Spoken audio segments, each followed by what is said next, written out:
well, what do we have here? I don't know. That's your best friend. Your best friend.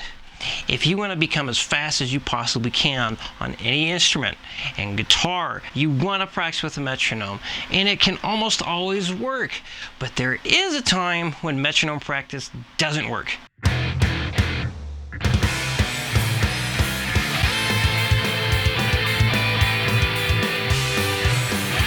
So this lesson is not going to use any instruments being played. I just want to share some things that people have told me on how they have approached using a metronome. Even though the goal was for speed, the way that they practice, there's no way they're going to get very fast.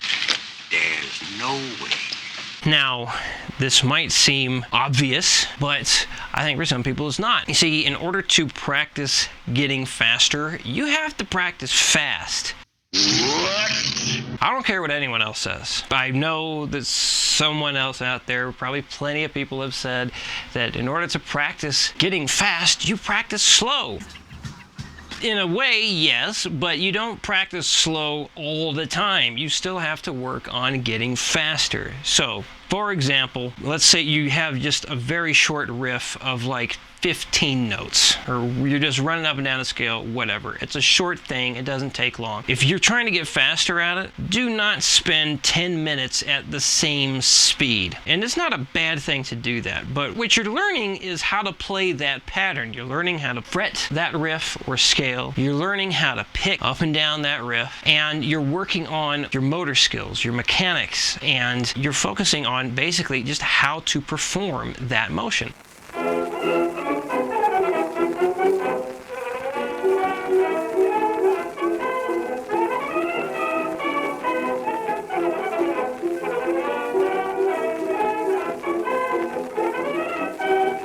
You're not practicing how to play it fast. Once you know how to play whatever it is you want to speed up, you have to continue to increase your metronome again and again and again. You will be playing various speeds, like maybe 10, 20, 30, 40, maybe even 100 different speeds on your metronome in one practice session. It really depends on how slow you start and how fast you get. If you go up by 5 beats per minute, or maybe just one, there are times when I do increase the metronome just by 1 beat per minute, especially on things that are very challenging, and I need better motor skills for that specific thing that I'm trying to play.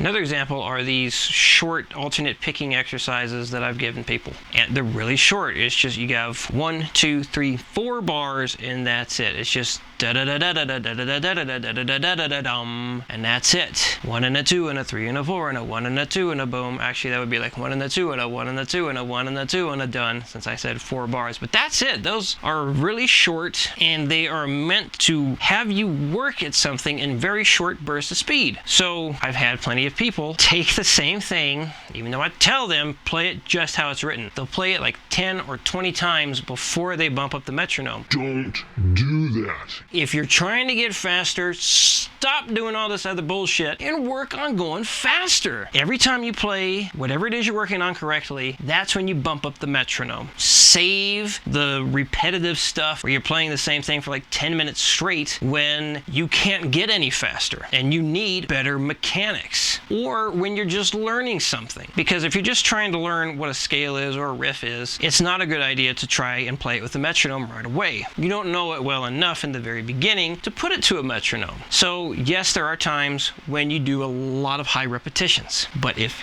the name of the game is speed, stop doing so much volume before you increase the speed. Keep increasing the speed. Keep increasing the speed. Keep increasing the speed. Keep increasing the speed. Or you're not going to get any faster. And you will stay at your plateau and not progress.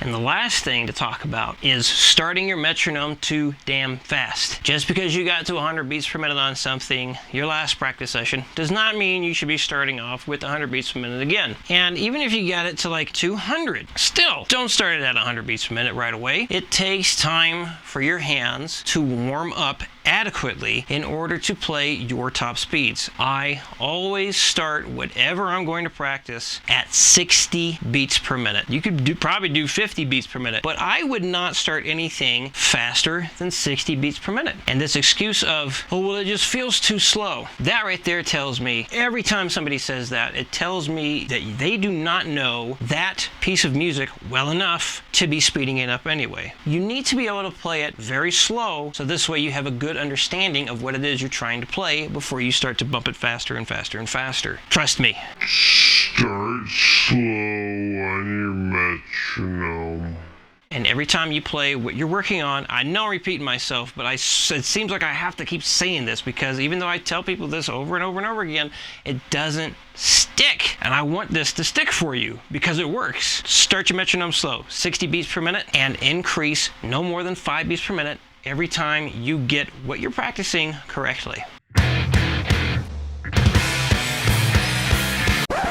Just a couple examples on other things involving speed. If you want to be a world-class sprinter, do you just practice walking all the time? No, you have to practice running your ass off. If you want to be, this isn't anything to do with speed, but if you want to be a power lifter, if you want to deadlift 500, 600, 700 pounds, do you just stick with doing 100 pounds all the time, expecting to suddenly be able to just boom, hit the really heavy shit? No. If you want to be fast, practice fast. If you want to be strong as shit, you gotta practice with heavy ass fucking weights. Now get in the gym.